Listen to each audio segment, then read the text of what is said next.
أشهد أن لا إله إلا الله وحده لا شريك له وأشهد أن محمدا عبده ورسوله أما بعد فأعوذ بالله من الشيطان الرجيم بسم الله الرحمن الرحيم الحمد لله رب العالمين الرحمن الرحيم مالك يوم الدين إياك نعبد وإياك نستعين اهدنا الصراط المستقيم صراط الذين أنعمت عليهم غير المغضوب عليهم ولا الضالين. حضرت خلیفه پنجم مسیح خداوند یار و یاور ایشان باشد پس از تلاوت تعوذ تشهد و سوره فاتحه فرمودند همانطور که هر احمدی آگاه است. روز 20 فوریه جماعت پیشگوی مسلم عود را گرامی می دارد. در پرتو این جماعت‌های مختلف جلسه مسلم عود را برگزار می کنند. 20 فوریه هنوز 3 روز مانده است، اما من احساس کردم که مناسب است در خطبه امروز در این مورد صحبت کنم. این پیشگویی در مورد فرزندی بود که قرار بود از حضرت مسیح موعود علیه السلام به دنیا بیاید که با کمک و حمایت فوق‌العاده خداوند متعال دارای صفات فراوانی باشد. حضرت مسیح موعود علیه السلام این پیشگویی را چنین بیان کردند و می‌فرمایند خداوند عزوجل و رحیم و مقدس، خدایی که بر هر چیز تواناست و عظمت او بلند و نامش مبارک است، به من وحی کرده است. بر من بر اساس دعای شما نشانه‌ای از رحمت خود را به شما عطا می کنم. پس دعای شما را شنیدم و دعای شما را به اجابت خود به رحمت خود گرامیدم و سفر شما را برای شما مایه خیر و برکت قرار دادم. از نشانه قدرت و رحمت و قرب به شما داده می شود و نشانه فضل و احسان به شما داده می شود و کلید موفقیت و پیروزی به شما داده می شود. درود بر تو ای پیروز. خداوند چنین فرمود تا کسانی که آرزوی حیات دارند از چنگال مرگ رهایی بیابند و مدفونان از قبور بیرون بیایند و برتری اسلام و کرامت کلام خدا بر مردم آشکار گردد و تا حق با همه نعمتهایش فرا رسد و باطل با همه بدیهایش بگریزد و مردم بفهمند که من پروردگار قدرت هستم، هرچی میخواهم انجام بدهم و باور کنند که من با تو هستم. و تا کسانی که به خدا ایمان نیاوردند و دین او و کتاب او و رسولش محمد صلی الله علیه وسلم را تکذیب کردند با نشانه آشکار مواجه شوند و راه گناهکاران آشکار شود. و از خوشحال باشید که پسری زیبا و پاک به شما عطا خواهد شد. جوانی بی‌عیب و نقص دریافت خواهید کرد که از نسل شما خواهد بود. یک پسر کشتی و پاک مهمان شما است. نام او امانوئیل و همچنین بشیر است. روح مقدس به وی داده شد و از هر گونه ناپاکی مبراست و نور خداست. خوشا به حال کسی که از بهشت می آید. او با فیضی همراه خواهد بود که با او خواهد آمد. او با شکوه دارای عظمت و ثروت خواهد شد. او به دنیا خواهد آمد و بسیاری از نابسامانی های آنها را از طریق ویژگی های مسیحی های خود و به برکت روح القدس شفا خواهد داد. او کلام الله است، زیرا رحمت و عزت خداوند او را به کلام جلالت مجهز کرده است. او فوق‌العاده باهوش، فهیم و دلی حلیم و سرشار از دانش دنیوی و معنوی خواهد بود. سحر را به 4 تبدیل خواهد کرد. معنای اون روشن نیست. دوشنبه پربرکتی است. پسر بزرگوار، بلند مرتبه، گرامی، ارجمند، تجلی آفل و آخر، مظهر حق و والا، گویا خداوند از بهشت نازل شده است. ظهوری او با برکت فراوان و مایه تجلی عظمت الهی خواهد بود. این که نوری می آید از توسط خداوند به عطر رضای او مست شده است. ما روح خود را در او می ریزیم و او در زیر سایه خدا پناه می گیرد. او به سرعت رشد خواهد کرد و وسیله‌ای برای آزادی کسانی خواهد بود که در اسارت هستند. شهرت او به اقصی نقاط جهان خواهد رسید و مردم به واسطه و برکت خواهند یافت. سپس او به مقام معنوی خود در بهشت ارتقا خواهد یافت. و کان امرا مقضیا، این امر حکمی است. بدین ترتیب مطابق با مدت زمانی ذکر شده در پیشگویی از حضرت مسیح موعود علیه السلام پسری به دنیا آمد و که نام او حضرت میرزا بشیر الدین محمود احمد است. خداوند متعال او را به عنوان خلیفه دوم حضرت مسیح موعود علیه السلام نیز منتخب کرد. سپس پس از مدت‌ها خلیفه دوم مسیح پس از اطلاع خداوند متعال اعلام فرمودند که من همون پسری هستم که حضرت مسیح موعود علیه السلام به ایشان خبر داده بودند که مسلم موعود خواهد شد. هم افراد جماعت و هم غیر احمدی ها آشکارا به این پیشگویی اعتراف کردند که خداوند متعال به او علم دنیوی و معنوی داده است. او باهوش، فهیم و دارای بسیاری از ویژگی های دیگر بوده. الان به برخی از دستاوردهای علمی و کارهای گوناگون حضرت مسلم موعود می پردازم. قبل از شنیدن جزئیاتی که خدمت شما عرض می کنم، لازم است به این نکته توجه داشته باشید که حضرت مسلم موعود در دوران کودکی از سلامتی بسیار ضعیفی برخوردار بوده است. دوران کودکی او با بیماری سپری شد. او همچنین با بینایی خود مشکل داشت و در یک مقطع بینایی از چشمش را از دست داد. علاوه بر این او تحصیلات رسمی کمی داشت و برای تکمیل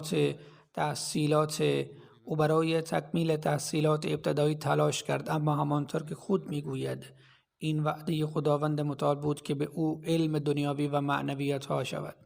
با توجه به این امر خداوند متعال او را قادر ساخت که چنین خطابه ها و خطبه های خارق العاده را ایراد کند که دیگران را شگفت زده کرده و تمام نوشته های مختلف او فوق‌العاده عالی اند. حتی غیر احمدی ها نیز اعتراف می کنند. امروز در رابطه با این موضوع به ارائه چند منبع می پردازم. با این حال قبل از ارائه این منابع مروری بر حجم عظیمی آثار ادبی، سخنرانی ها، مقالات، خطاب ها، جلسات، پرسش و پاسخ و غیره خواهم داشت. خطاب ها، سخنرانی ها، مقالات، نامه ها و سایر آثار او که در قالب انوارالعلوم منتشر شده و مطالبی که تقریبا آماده چاپ است و در این مجموعه قرار می گیرند، در مجموعه 38 جلد خواهد داشت. این مجلدات شامل 1424 اثر ادبی است که شامل 20340 صفحه می شود. التفسیر الخبیر، التفسیر الصغیر و سایر آثار تفسیری در مجموعه 28735 صفحه است. 1088 خطبه جمعه وجود دارند که بالغ بر 18705 صفحه است. 91 خطبه عید فطر در 503 صفحه است. 42 خطبه عید قربان در 505 صفحه است. 150 خطبه نکاح در 684 صفحه است. جلد اول و سوم خطبه های شورای ایشان در 2131 صفحه منتشر شده است. اگر همه این آثار ادبی و برخی دیگر با هم جمع شوند مجموعاً به 75,000 صفحه می رسد. بخش پژوهشی آرشیو های الحکم و الفضل از سال 1913 تا 1970 میلادی را بررسی کرده و به آثاری دست یافته است که هنوز در انوارالعلوم یا سایر نشریات منتشر نشده است. بر اساس آن گزارش 55 مقاله، 27 سخنرانی ها، 143 مجالس پرسش و پاسخ، 222 گفتارها و 131 نامه یافت شده است. این گنجینه عظیمی از دانش است. اینک از دستاوردهای علمی ایشان ابتدا به ترجمه و تفاسیر قرآن کریم و نظرات و بررسی های دیگران اشاره می کنم. حضرت مسلم موعود رضی الله عنه در تفسیر کبیر 59 سوره ای را توضیح داده‌اند، تفسیر کرده‌اند که 10 جلد و جمعاً 5907 صفحه است. جدایی از اینها هزاران صفحه از یادداشت‌های تفسیری او یافت شده است و انتظار می رود که مدتی نیز منتشر شود. کار بزرگی که به آن دست یافت ترجمه اصطلاحی قرآن کریم و در قالب التفسیر الصغیر بود. بیشترین آرزوی حضرت مسلم موعود در اواخر عمر خود این بود که در زمان حیات خود ترجمه اصطلاحی کامل قرآن کریم را همراه با یادداشت‌های مختصر و جامع تفسیر آن به صورت عالی منتشر کند. پس از بازگشت از بازدید اروپا در سال 1955 میلادی، اگرچه اغلب اوقات سلامتی آن حضرت چندان خوب نبود، اما خداوند متعال خلیفه موعود خود را با روح القدس به گونه‌ای فوق‌العاده یاری کرد که او به کوههای مری سفر کردند و در ژوئن 1956 میلادی شروع به املاء ترجمه قرآن فرمودند که به لطف خداوند متعال در 25 اوت 1956 میلادی با نماز عصر به پایان رسید. این منطقه به نخله معروف بود که در کنار کلرکهار است و فضای بسیار دلپذیری دارد و در آنجا حضرت مسلم موعود آبادی کوچکی بنا کردند و این کار در آنجا انجام شد. پس از آن دوبار تأسیس شد و سپس کار برای چاپ و تصحیح آن انجام شد و کارهای مختلف دیگر در این رابطه با پایان رسید. در 24 آبان 1336 تفسیر صغیر منتشر و آماده شد. حضرت مسلم موعود رضی الله عنه در یک جا درباره تفسیر صغیر نوشتند: به نظر من در هیچ یک از ترجمه های دیگر قرآن عبارات اردو و عربی و ساختار اصطلاحی آن مانند این ترجمه مورد توجه قرار نگرفته است.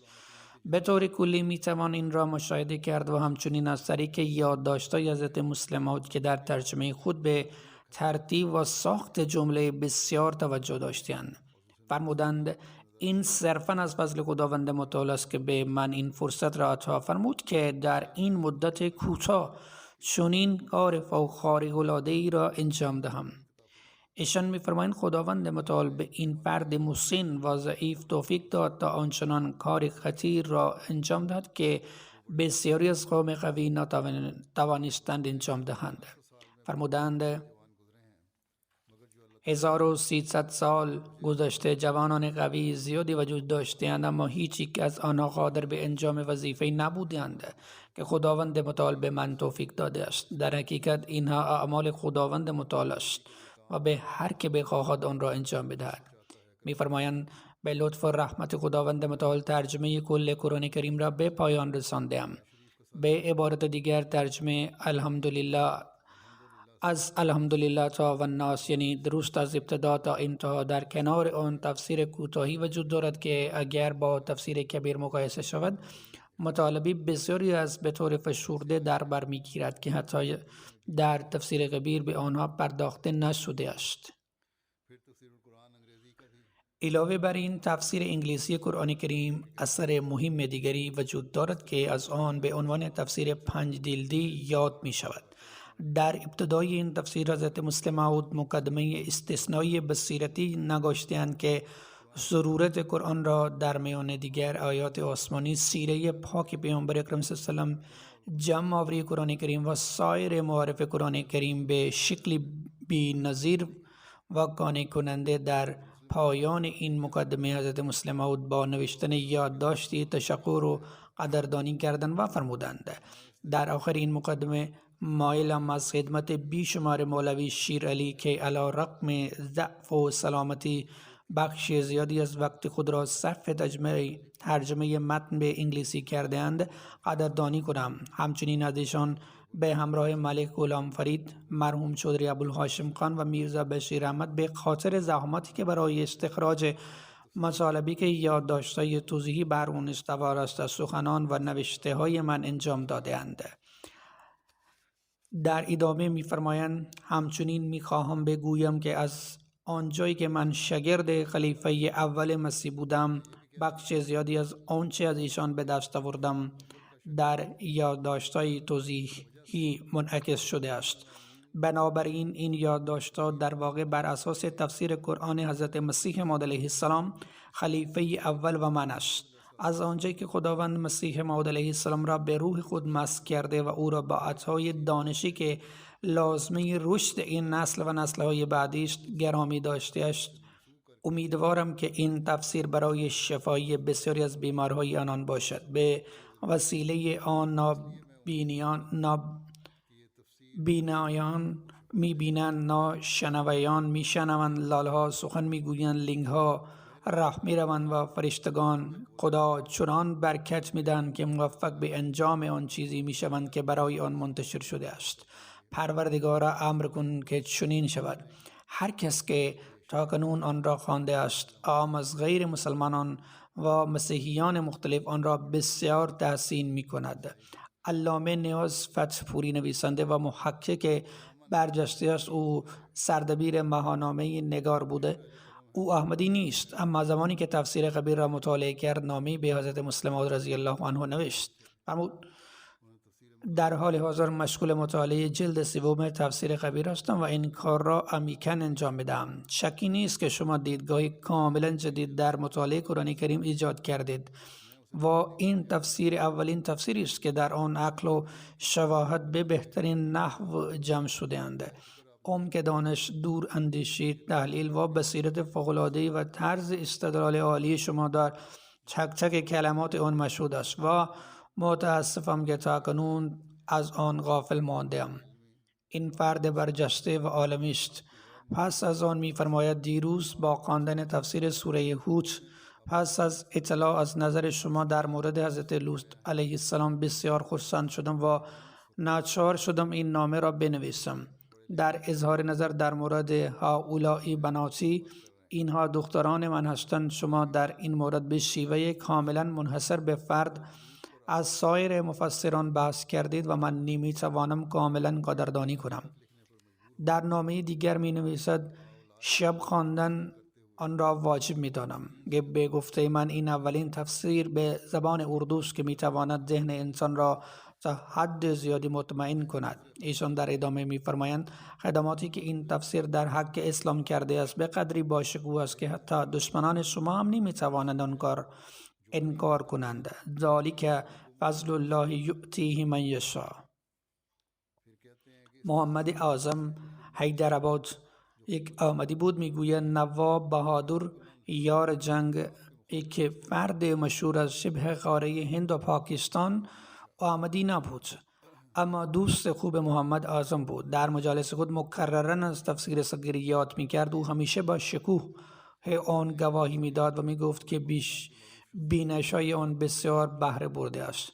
سپس اختر رینوی فوق لیسانس رشته زبان اردو، رئیس گروه اردو در دانشگاه پتنا یک واقعه شخصی را نقل می‌کنند و می‌گوید من چندین جلد از تفسیر کبیر خلیفه دوم مسیح را یکی پس از دیگری به استاد عبدالمنان بیدل، رئیس سابق گروه فارسی در کالج پتنا و مدیر فعلی کالج شبینه پتنا ارائه کردم. او پس از خواندن تفسیر چنان تحت تاثیر قرار گرفت که چندین جلد از تفسیر را به اساتید دانشگاه عربی شمس الهدی در پتنا داد تا بخوانند و روزی تعدادی از اساتید را دعوت کرد و نظر ایشان را جویا شد. یکی از اساتید گفت که در میان تفسیر فارسی چنین تفسیری وجود ندارد. استاد عبدالمنان نظر ایشان را در مورد تفسیر عربی پرسید. اساتید ساکت ماندند. پس از مدت کوتاهی یکی از آنان گفت که تمام تفاسیر عربی در پتنا به دست نمی آیند. ما تنها پس از مطالعه تمام تفاسیر موجود در مصر و سوریه می توانیم نظر واقعی و قطعی را بدهیم. استاد شروع به ذکر تفاسیر قدیمی عربی کرد و گفت که به هیچ زبانی نمی توان تفسیری با معیار تفسیر میرزا محمود یافت.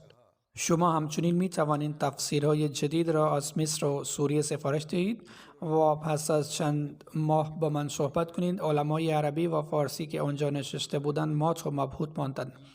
مولانا عبدالمجید دریابادی نویسنده کتاب‌های فراوان و سردبیر روزنامه صدق جدید لکنو به مناسبت رحلت حضرت مسلم موعود رضی الله عنه نوشت.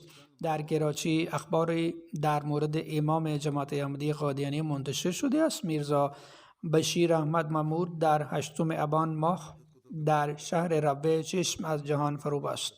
او میگوید هر چقدر عقایدش متفاوت باشد، خداوند او را به خاطر غیرت و اراده‌ای که در راه نشر جهانی قرآن و معارف قرآنی و تلاش جهانی برای تبلیغ اسلام ادامه داد پاداش دهد. تا آخر عمرش این کار را درست انجام داد. از نظر علم، تبیین و ترجمه حقایق و علوم قرآنی که از خود بر جای گذاشته است جایگاه بس والا و متعالی دارد. سپس یکی از رهبران احراری مولوی مظهر علی ازهر بود.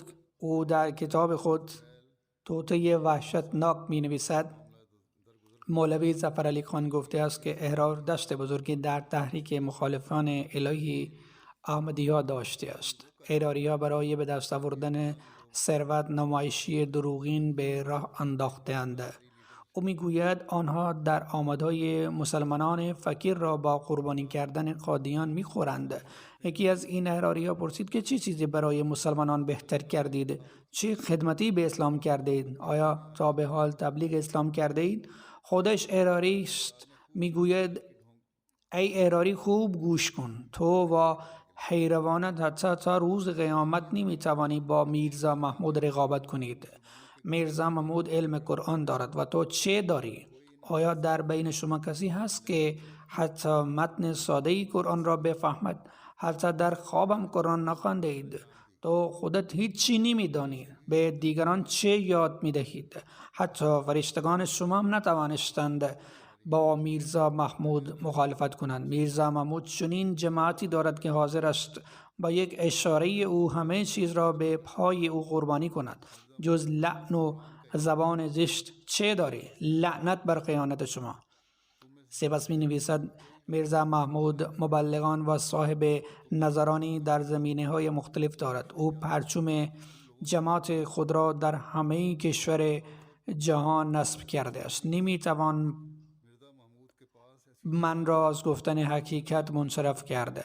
این را حتما میگویم که اگر میخواهید با میرزا محمود مخالفت کنید، اول قرآن را بیاموزید، مبلغان را آماده کنید و مدارسی برای آموزش زبان عربی ایجاد کنید. اگر میخواهید با آنها مخالفت کنید، مبلغان را آماده کنید، درست مثل آنها. اسلام را در کشورهای دیگر تبلیغ کنید. چه افتخاری در قسم خوردن به میرزایان است؟ و این تبلیغ اسلام است؟ نه، این فقط حد حرمت اسلام است. سپس در 30 اردیبهشت 1345 روزنامه امروز لاهوری نقد خود را بر تفسیر صغیر منتشر کرد و نوشت قرآن کریم چشمه و سرچشمه هدایت همه بشریت است. این کتاب آشکار راه راست را در امور معنوی و دنیوی برای همیشه به مسلمانان نشان می‌دهد و گمراهان را به راه راست باز می‌گرداند. اگر علمای امروزی بتوانند این را بفهمند. وی در ادامه می‌نویسد قرآن کریم راهنمای کامل زندگی این انسان است. در هیچ بخش، جنبه و مرحله از زندگی نتوانیم از قرآن کمک بگیریم، اما آشکار است که برای رسیدن به این امر داشتن فهم قرآن لازم است. اگر درکی از معانی احکام ثابت شده خداوند وجود نداشته باشد، روند رسیدن به هدایت چگونه آغاز می شود؟ فهم قرآن مهم است. آن وقت متوجه می شویم که در آن چه نوشته شده است. با توجه به این ضرورت فرایند تفسیر و تفسیر کلام قرآن آغاز شد. از زمان نزول قرآن تا کنون و به بعد در آینده این روند ادامه خواهد یافت.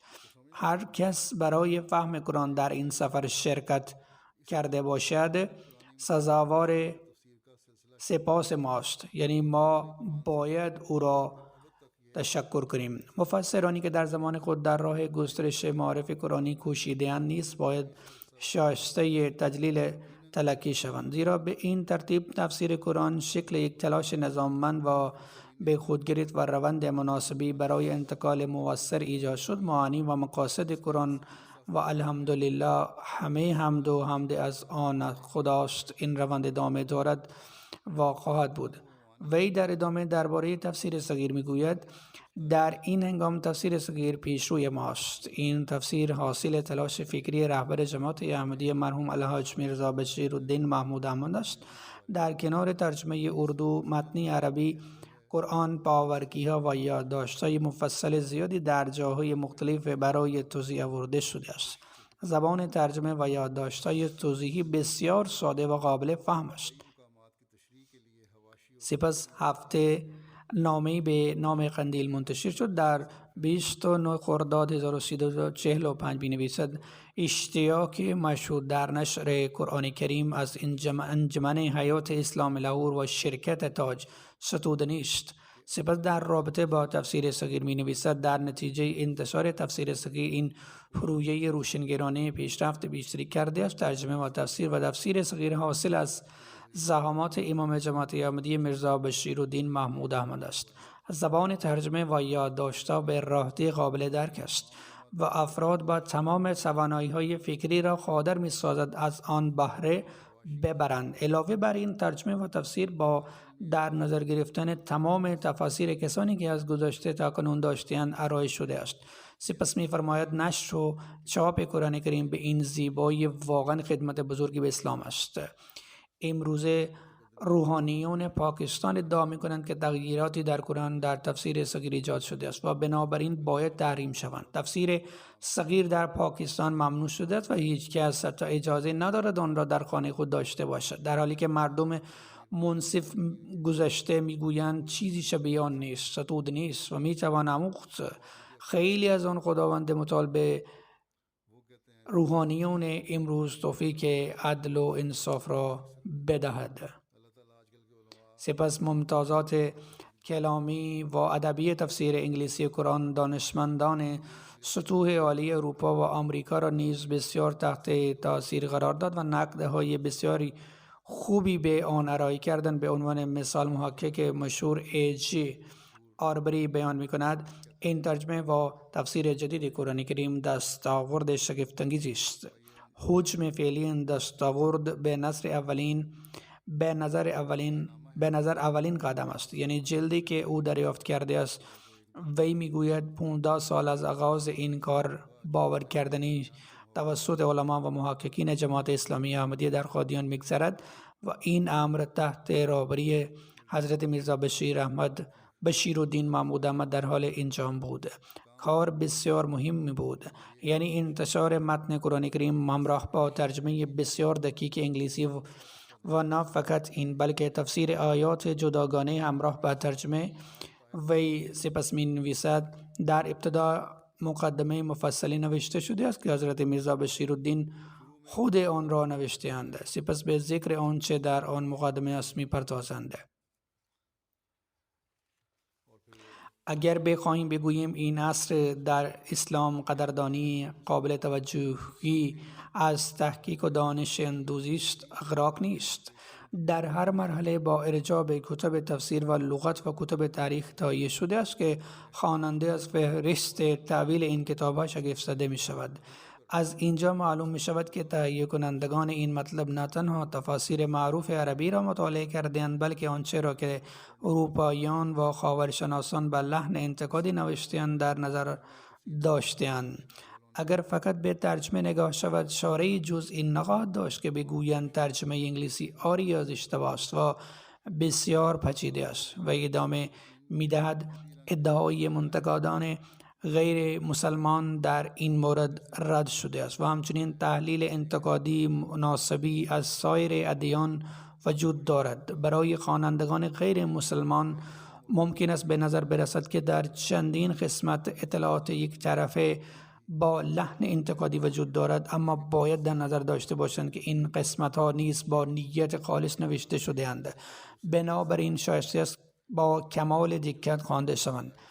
از اینها روشن می شود که در آن مسلمانان عادل و آگاه از سنت‌ها و آموزه‌های دیگر ادیان انتخاب می کنند.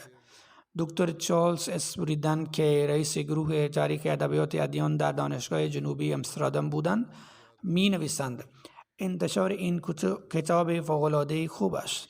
نوع آن از کیفیت بالایی برخوردار است و خواندن آن آسان است. از نظر تمام نشریات انگلیسی در زمینه ادبیات اسلامی این افزوده بسیار ارزشمندی است که جهان از جماعت احمدیه بی نهایت سپاسگزار است. سپس روزنامه معروف مسیحی النصر نوشت جماعت احمدیه در گسترش عقاید اسلامی در آمریکا و اروپا کارهای برجسته انجام داده است و این کار به طور مستمر با تردد مستمر مبلغان همراه با انتشار کتب مختلف در حال انجام است و اعلامیه‌هایی که بیانگر برتری‌های اسلام و حقانیت پیامبر اکرم است. از دیدن ترجمه انگلیسی قرآن کریم بسیار خوشحال شدیم. این ترجمه به اشراف حضرت میرزا بشیرالدین محمود احمد امام جماعت احمدی انجام شد. این ترجمه قرآن کریم گیراست و چشمان خوانندگان را آرامش می‌بخشد. این ترجمه متشکل از سطح بالایی از تفکر است.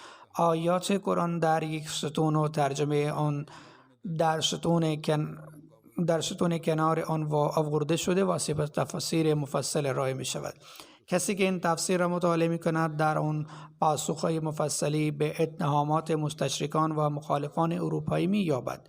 گفتنی است که در کنار این ترجمه امام جماعت احمدی حضرت میرزا بشیرالدین محمود احمد سیره پیامبر اکرم را نیز به رشته تحریر در آورده است که این سیره و ترجمه بی دلیل است. به هر حال این نظرات در مورد تفسیر کبیر، تفسیر صغیر و تفسیر 5 جلدی است. اکنون به چند سخنرانی نیز اشاره می کنم.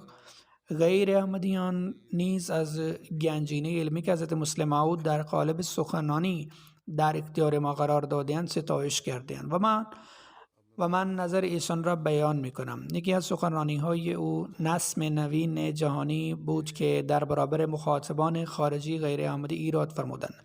روزنامه نگار مشهور مصری و استاد عباس محمود علوکاب در حین اظهار نظر در مورد این سخنرانی در یکی از مجله معروف مصری الرساله درباره انتشار ترجمه انگلیسی این سخنرانی فوق‌العاده نوشت با مطالعه این سخنرانی مشخص می شود که استاد حاذق میرزا بشیرالدین محمود احمد تمرکز نسم جهانی را به سمت رفع فقر و محرومیت و یا به عبارتی توزیع یکسان منابع بین ملت و مردم جلب می کند. بی تردید استاد میرزا بشیرالدین محمود احمد از هر زاویه‌ای به تمام نظم‌های نوین جهان که برای حل این مشکلات تلاش کردن مانند فاشیسم، نازیسم، کمونیسم و دیگر نظام‌های دموکراتیک به خوبی آگاه است. از هر سو آگاهی کامل دارد. او به سادگی آنها را مورد خطاب قرار نداد بدون هیچ شناخت قبلی از آنها، بلکه دانش ریشه عمیقی از آنها اسمای جدید داشت. سپس ادامه می‌دهد در عین حال معتقد است اعتقادی که کاملا درست است دولت رهبران از احزاب و دولت‌ها نمی‌توانند این مسائل را حل کنند. به همین دلیل است که برای حل این مسائل نیاز به قدرت معنوی است. مشکلات زیرا چون این مشکلاتی که مربوط به همه بشریت است تنها با تلاش جمعی همه بشریت قابل حل است. از این رو ایمان و عقیده‌ای که بزرگترین وسیله ایجاد قناعت است و موجب جسارت در انجام عمل صالح و اصلاح می شود قابل چشم پوشی نیست. پس از آن ادیان عمده در هندوستان و به طور کلی ادیان دیگر در جهان را به تفصیل بررسی کرد تا راه حلی برای مشکلاتی که جهان از آن متنفر است جستجو کند و نظم جهانی جدیدی پیدا کند که در مقابل آن قابل ارائه باشد. به نظم فعلی زیرا وظیفه آنها نیز یافتن راه حلی برای این مشکل و رفع این دشواری است. و سپس می نویسد که دلایلی مختلفی را به نفع این واقعیت ارائه کرده است که ادیان دیگر در صورت داشتن دستورات خود می توانند ارائه کنند اما در واقع نمی توانند این کار را انجام دهند. و این می نویسد او دلایل بسیاری در این زمینه ارائه کرد که در بین همه ادیان اسلام تنها دینی است که توانایی حل این مشکلات را دارد. همه مردم و همه ملت ها قبلا می توانستند این آموزه ها را اجرا کنند و در عصر کنونی نیز می توانند این کار را انجام دهند. سپس محمود القادر بخشی از نظم نوین جهانی را به تعبیر خود خلاصه کرد و گفت به عبارت دیگر سخنران پرکار نه تنها در چالش و مقایسه مفاهیم دینی که تنها به اختصار به آن پرداخته شده است سنگ تمام نگذاشته است. در بالا اشاره شد او به تفصیل نوشته بود اما من آن قسمت را نخواندم اما بسیاری بر آنها تمرکز کرده و دقیق بوده است زیرا همانطور که بیان کرد ایمان چیزی است که می تواند به اصلاح منجر شود. وی در کنار به چالش کشیدن و مقایسه این باورها تمامی این نظام‌های سیاسی و اجتماعی را نیز به چالش کشید و بدین ترتیب ثابت کرد که همه آنها چه از نظر عملی و چه از نظر معنوی در تحقیق هدف خود کوتاهی می‌کنند. او سپس بخش نظم نوین جهانی را که به نظام‌های سیاسی و اجتماعی می‌پردازد خلاصه کرد. سپس می‌گوید اگر این صدا در میان انگلیسی‌های اروپا و آمریکا منتشر شود در واقع حتی اگر در داخل هند و ساکنان شرق منتشر شود قطعاً تأثیر گذار خواهد بود. پس سخنرانی دیگری که حضرت مسلم موعود رضی الله عنه ایراد فرمودند آغاز اختلاف در اسلام بود که در گردهمای انجمن تاریخ مارتین در دانشکده اسلامی لاهور ایراد شد. این سخنرانی به قدری علمی و در برگیرنده تاریخ اسلام بود که مورخان نامی خود را در مقایسه با ایشان مسلمات شاگرد می دانستند. خلاصه تحقیق حضرت مسلم موعود رضی الله عنه این است که خلاصه ای را عرض می کنم.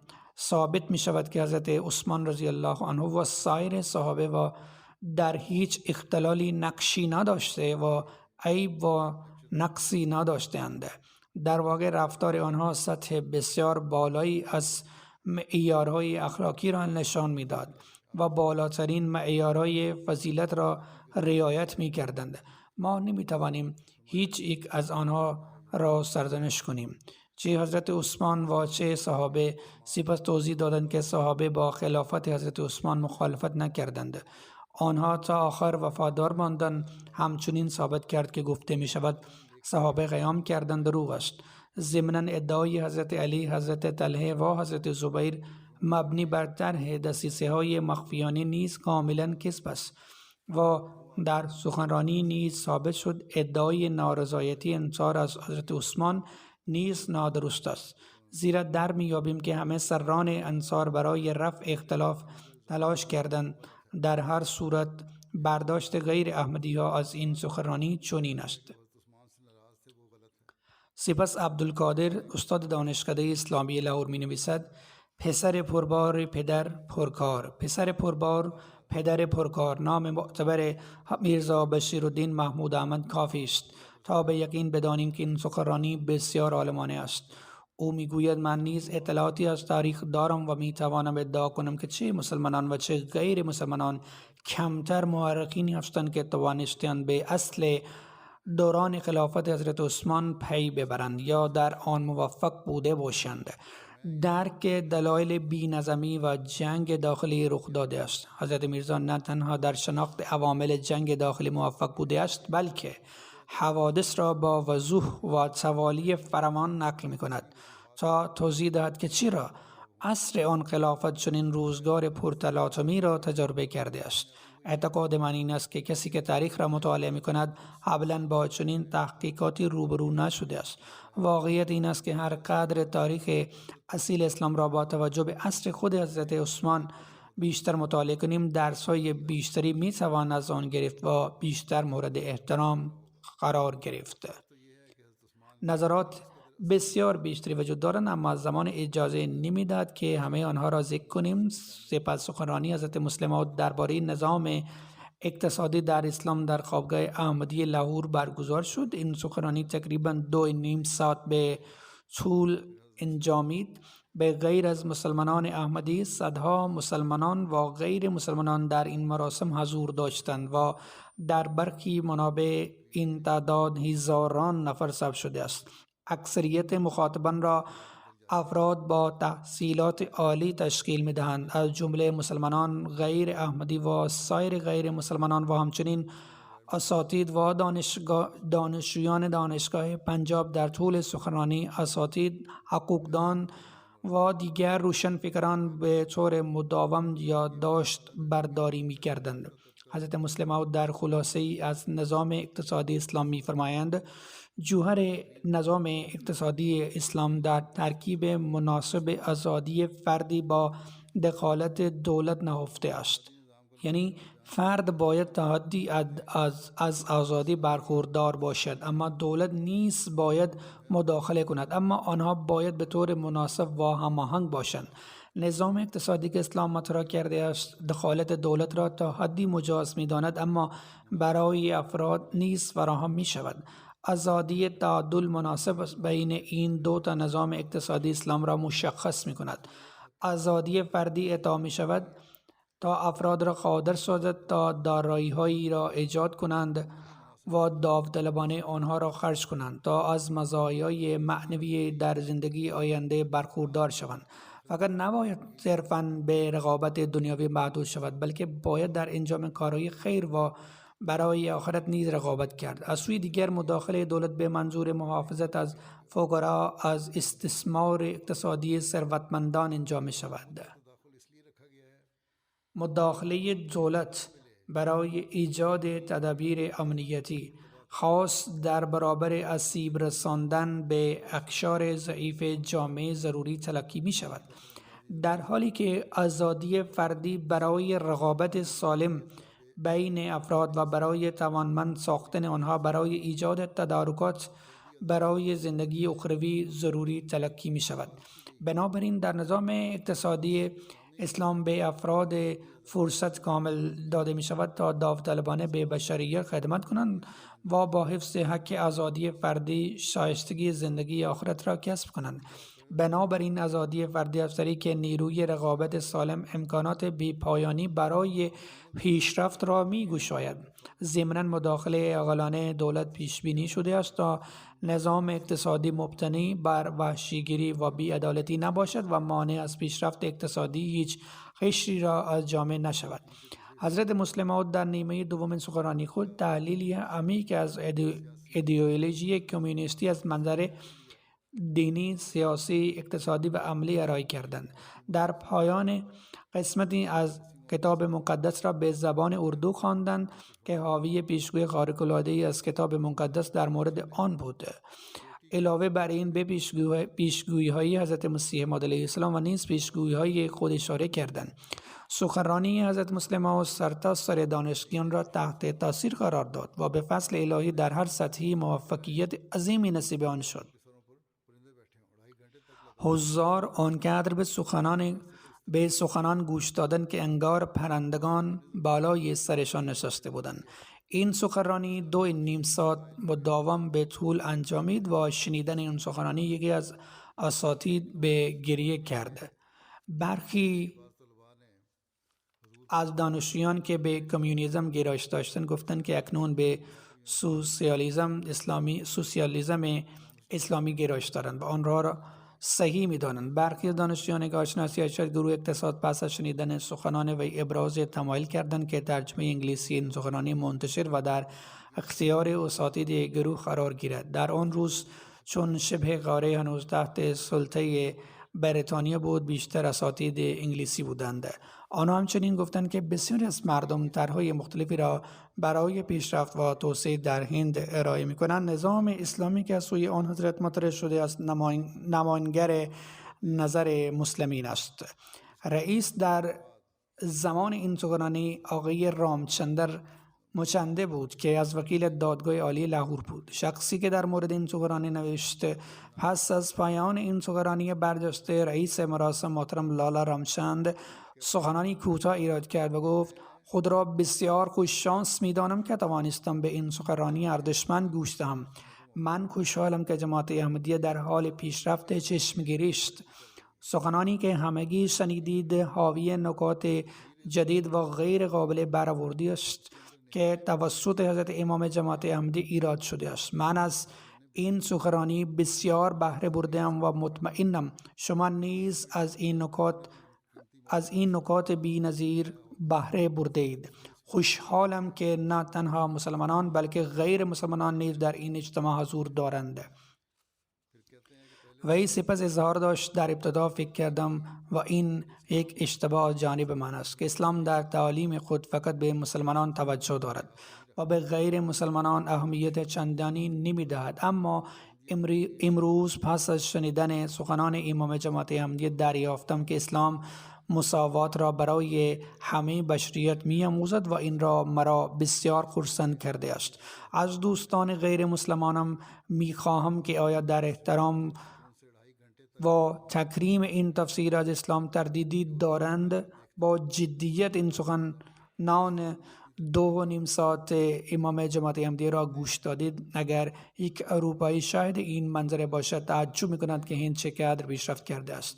فردی که این رویداد را گزارش می‌دهد در ادامه می‌گوید: بعد از شنیدن سخنرانی اکثریت حضار فقط می توانستند در تمجید از سخنرانی صحبت کنند. اکثر مردم اعتراف کردند که اگرچه ما در عقاید خود با عقاید حضرت میرزا بشیرالدین محمود احمد تفاوت داریم، اما نمی توانند حقیقت را رد کنند. علی رغم داشتن عقاید مختلف نمی توانند منکر این حقیقت شوند که او یکی از بزرگترین علمای هند است و این حقیقت است. در واقع این کاملا صحیح است.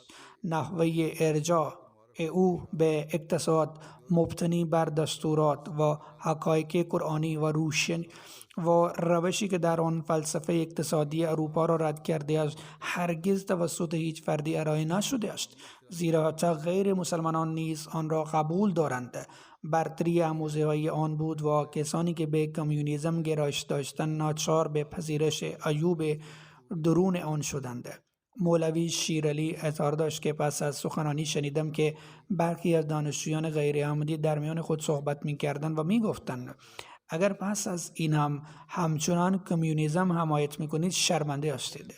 به همین ترتیب همانطور که قبلا ذکر شد پس از گوش دادن به سخنرانی یکی از اساتید شروع به گریه کرد. پس از پایان سخنرانی اساتید و دانشجویان غیر احمدی ابراز امیدواری کردند که چون آن حضرت به دلیل محدودیت زمان نتوانستند نظر خود را در مورد همه موضوعات بسته دهند، سخنرانی دیگری وجود داشته باشد که بتواند در آن سخنرانی کند. در مورد موضوعات باقی مانده تا مردم از اقیانوس معرفتی که خداوند متعال به حضرتش عطا فرموده است روشن شوند. او پر از دانش دنیاوی و معنوی است. سید عبدالقادر معاون دانشکده اسلامی لاهور و رئیس گروه تاریخ ستونی در روزنامه سنرایز لاهور با موضوع اسلام و کمونیسم نوشت: بسیار مفتخر و مسرور هستم که فرصت شنیدن سخنان امام جماعت احمدی میرزا بشیرالدین محمود احمد با موضوع نظام اقتصادی اسلام و کمونیسم را داشتم. در میان سخنرانی های مختلف او من این فرصت را داشتم که به این سخنرانی او نیز گوش کنم و بسیار آموزنده بود. جناب میرزا از قابلیت های خدادادی برخوردار داشت و در همه این زمینه ها تسلط فراوان داشت. او نه مدرکی در این زمینه دارد و نه تحقیقی در آن انجام داده است، بلکه خداوند متعال به او تعلیم داده است. بنابراین لازم است برای آنها ارزش قائل شویم و به آنها توجه کنیم. این سخنرانی به زبانهای مختلف نیز ترجمه شده است و پس از مطالعه ترجمه های آن مطبوعات و دانشگاه های خارجی به شدت از آن تمجید کرده‌اند. پس از مطالعه این کتاب رئیس دادگاه عالی SYD جوز کاستن به مولوی کرم الهی ظفر نامه نوشت و گفت: من از نامه شما که حاوی کتاب عالی بود بسیار سپاسگزارم. با خواندن آن تأثیر عمیقی بر من گذاشت. من می توانم به شما اطمینان دهم که خداوند متعال به شما توفیقات شگرفی را در اسپانیا و همچنین در کشورهای دیگر عنایت خواهد کرد. این کتاب نسبت به شرایط کنونی بسیار جالب است. سپس روزنامه روشنی سرینگر پس از ارتحال حضرت مسلم موعود در 20 آبان 1344 نوشت: اولین رئیس کمیته کشمیر سراسر هند محترم میرزا بشیرالدین محمود احمد درگذشت. در ادامه نوشت: او عالم و متفکری ماهر بود. کمتر کسی پیدا می شود که بتواند در سخنرانی هایش و او برابری کند.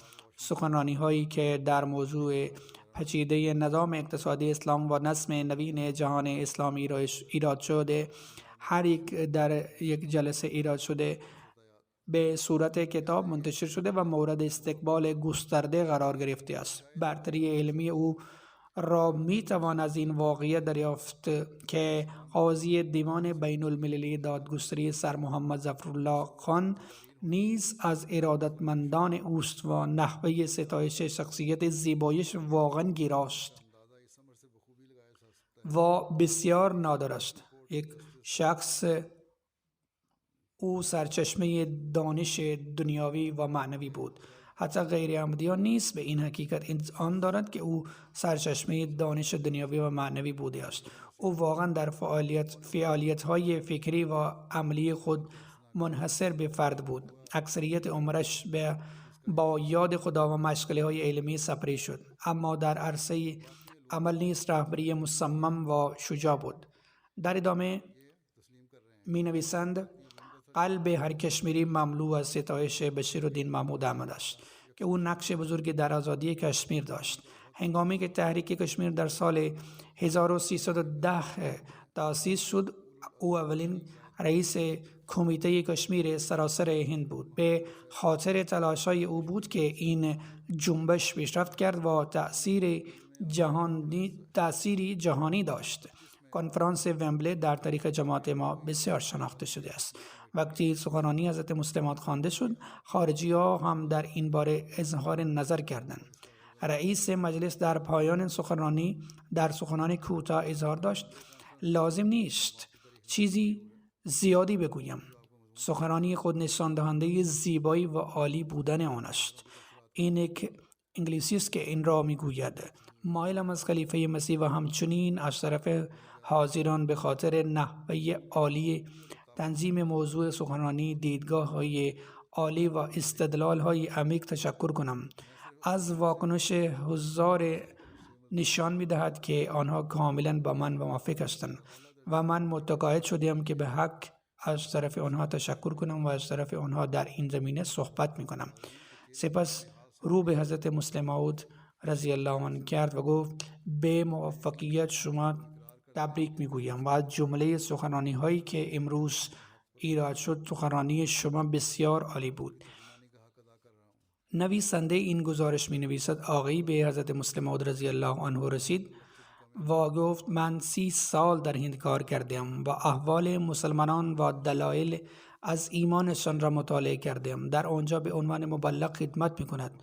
با این حال شما سخنرانی خود را چنان عالی، واضح و موشکافانه ارائه کردید که تا به حال نشنیده بودم که این گونه ارائه شود. این سخنرانی از نظر ایده ها، ترتیب، موضوع و استدلال هایی ارائه شده تأثیر عمیقی بر من گذاشته است. در هر صورت برداشت‌های بیشماری از این دست وجود دارند. ضمناً همانطور که در ابتدا اشاره کردم که حضرت مسلم موعود رضی الله عنه آثار و خطاب‌های ادبی بیشمار دارند و من فقط چند نمونه از آنها بیان کردم. گزیده‌ای از روزنامه فتح العرب دمشق را نیز تقدیم می‌کنم. در سال 1303 هنگامی که حضرت خلیفه دوم مسیح به اروپا سفر کردند، در برخی از کشورهای عربی نیز اقامت داشتند و مطبوعات عرب نیز دیدگاه‌ها و برداشت‌های خود را درباره ایشان ذکر کردند. روزنامه فتح العرب دمشق در 19 مرداد 1303 نوشت: خلیفه در 40مین سال زندگی خود است. او ریش کامل مشکل دارد. او رنگ گندمی دارد. عظمت و بزرگواری او از چهره او نمایان است. چشمان او دانش، هوش و خرد فوق‌العاده‌ای را منعکس می‌کند. وقتی سطح هوش او را با تأمل در ویژگی‌های صورتش ارزیابی کنید، در حالی که امامش را که مثل برف سفید است ایستاده است، متوجه می‌شوید که در مقابل شخصی ایستاده اید که قبل از این که بتوانید او را درک کنید شما را به خوبی درک می‌کند. او می‌تواند شما را از طریق چشمانش ارزیابی کند و همیشه لبخند بزند. در ادامه در مورد حضرت مسلم موعود نوشته است: او همیشه خندان است که گاهی پنهان و گاهی آشکار می شود. از معانی و هیبت نهفته در پشت این لبخند شگفت زده خواهید شد. از غیر احمدی ها که فرصت کوتاهی یا طولانی مدت را جمع او گذرانده‌اند چنین برداشت‌های بیشماری وجود دارند. همانطور که قبلا اشاره کردم مطالب زیادی جمع آوری کرده بودم، اما به دلیل گذشت زمان فقط برخی از آنها را ارائه کردم و حتی این فقط خلاصه ای از آن بود و جزئیات کامل آن را بیان نکردم. سخنانی که حضرت مسیح موعود علیه السلام در پیشگوی ذکر کرده‌اند، یا بهتر است بگویم خداوند متعال بر حضرت مسیح موعود علیه السلام نازل کرده است، همه از طریق حضرت میرزا بشیرالدین محمود احمد مسلم موعود محقق شده است. هیچ عالمی هر چقدر هم که بزرگ بود نتوانست حضرت مسلم موعود رضی الله عنه را در علم و حکمتی که خداوند متعال به او عطا فرموده است به چالش بکشد. ادبیاتی که حضرت مسلم موعود به ما داده‌اند گنجینه گرانبهای جماعت است. بسیاری از خطبه ها، سخنرانی های ایشان منتشر شده و برخی هم اکنون در دست انتشار است. ما باید این را بخوانیم و اکنون ترجمه این ادبیات نیز با سرعت زیاد در حال انجام است و انشاءالله به سرعت در دسترس خواهد بود. بسیاری از مطالب قبلا به انگلیسی ترجمه شده اند و در حال حاضر نیز در حال ترجمه اند. منظورم این است که چند کتابچه کوچک قبلا منتشر شده اند. خداوند متعال به ما توفیق بدهد که از علم و حکمت موجود در این ها بهره مند شویم.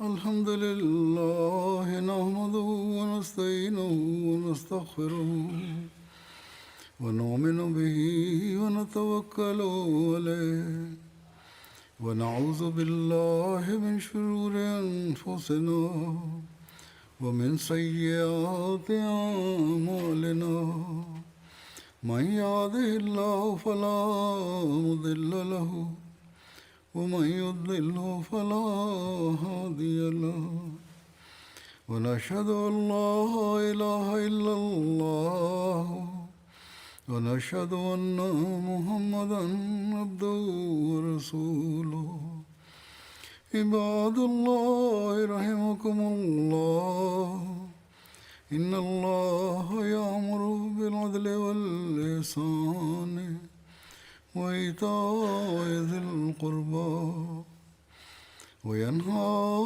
عن الفحشاء والمنكر والبغي يعظكم لعلكم تذكرون اذكروا الله يذكركم وادعوه يستجب لكم ولذكر الله أكبر